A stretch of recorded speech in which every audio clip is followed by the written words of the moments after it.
حتیٰ کہ روایتوں میں آتا اہل اللہ فرماتے ہیں کہ اگر آپ کو تلاوت کر سکتے ہیں، قرآن پڑھ سکتے ہیں اور قرآن پاک کی تلاوت آپ نہیں کر رہے ہیں تو قرآن کل آخرت میں فریاد کریں گا. قرآن کی فریاد ہے کہ اس نے میرا حق ادا نہیں کیا،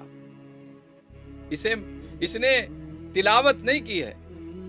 کل آخرت میں یہ حجت کھڑی کر دے گا، یہ خود آپ کے سامنے جھگڑے گا. تحفظ دین کا کاروبار علماء کا ساتھ دو، آؤ سب کے سب. اور قرآن خود کہہ رہا ہے وَإِذَا تُلِيَتْ عَلَيْهِمْ آيَاتُهُ زَادَتْهُمْ إِيمَانًا وَإِذَا تُلِيَتْ عَلَيْهِمْ آيَاتُهُ زَادَتْهُمْ إِيمَانًا وَعَلَى رَبِّهِمْ يَتَوَكَّلُونَ. کیا پیاری آیت ہے. وَإِذَا تُلِيَتْ عَلَيْهِمْ، اور جب تم قرآن پاک کی تلاوت کرتے ہو، زَادَتْهُمْ إِيمَانًا، تمہارا ایمان بڑھ جاتا ہے، اس میں تازگی آ جاتی ہے، اضافہ ہو جاتا ہے. وَعَلَىٰ رَبِّهِمْ يَتَوَكَّلُونَ، یہ ایمان والے اللہ پر توکل بھی کرتے ہیں.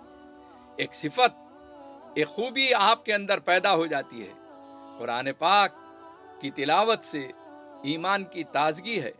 اب وہ قرآن رمضان میں رمضان کو رمضان پڑھ رہے ہیں، جمعہ کو جمعہ پڑھ رہے ہیں، کبھی کوئی بیمار ہے تو پڑھ رہے ہیں، کوئی مرنے کے بعد قرآن یاد آ رہا ہے، سب وقتی طور پر تو قرآن کو رکھ لیا ہے.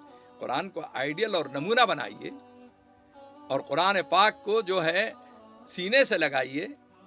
آپ صرف قرآن کے تقدس اور اس کے احترام میں یعنی یہ سمجھتے ہیں کہ 2 الفاظ بول دینا کافی ہے.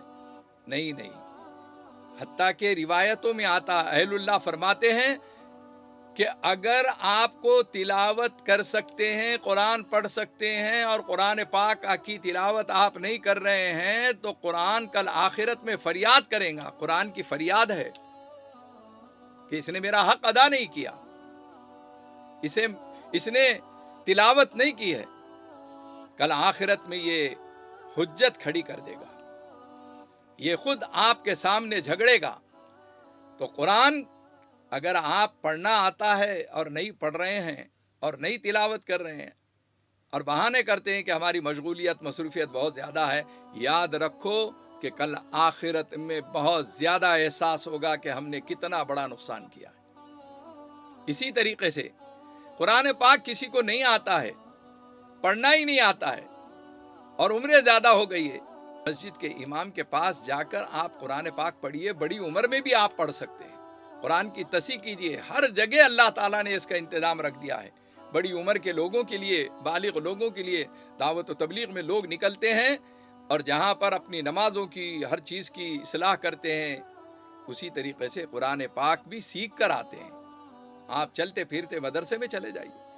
آپ بہت بڑے بڑے سینٹر آج کل قائم ہو گئے ہیں کہ جہاں پر تجوید و قرأت کے ساتھ آپ کو قرآن پاک کی تعلیم دی جاتی ہے، مفت میں دی جاتی ہے، کوئی فیس وصول نہیں کی جاتی. آپ وہاں جا کر پڑھیے. کل آخرت میں یہ آپ کا عذر چلنے والا نہیں، بہانہ چلنے والا نہیں ہے. لہذا آپ قرآن پاک کی تصحیح کی سوچئے. اگر آپ غلط پڑھے ہوئے ہیں، مجہول پڑھے ہوئے ہیں، اعوذ باللہ، یہ مجہول ہے، اعوذ باللہ علیہم اور علیہم یہ معروف پڑھنا. تجوید کے ساتھ اگر آپ نے نہیں پڑھا ہے تو آپ کو تصحیح کرنا چاہیے، تجوید کے ساتھ پڑھنے کی فکر کرنا چاہیے. بہت آسان ہے قرآن، بہت آسانی سے آپ کی تصحیح ہو جائے گی.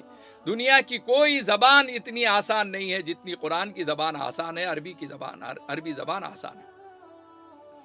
یہی نہیں، بالکل جاہل آدمی ہے، پڑھنا بھی نہیں چاہتا اور کسی سے سیکھنا بھی نہیں چاہتا، تو اس کے لیے اہل اللہ فرماتے ہیں کہ قرآن پاک کو عظمت کے ساتھ کھول کر دیکھ لو اور دل میں یہ خیال پیدا کرو کاش کہ میں قرآن پڑھا ہوا ہوتا تو میں ایک آدھ آیت، ایک آدھ صفحہ پڑھ لیتا تھا، ایک آدھ پارہ پڑھ لیتا تھا.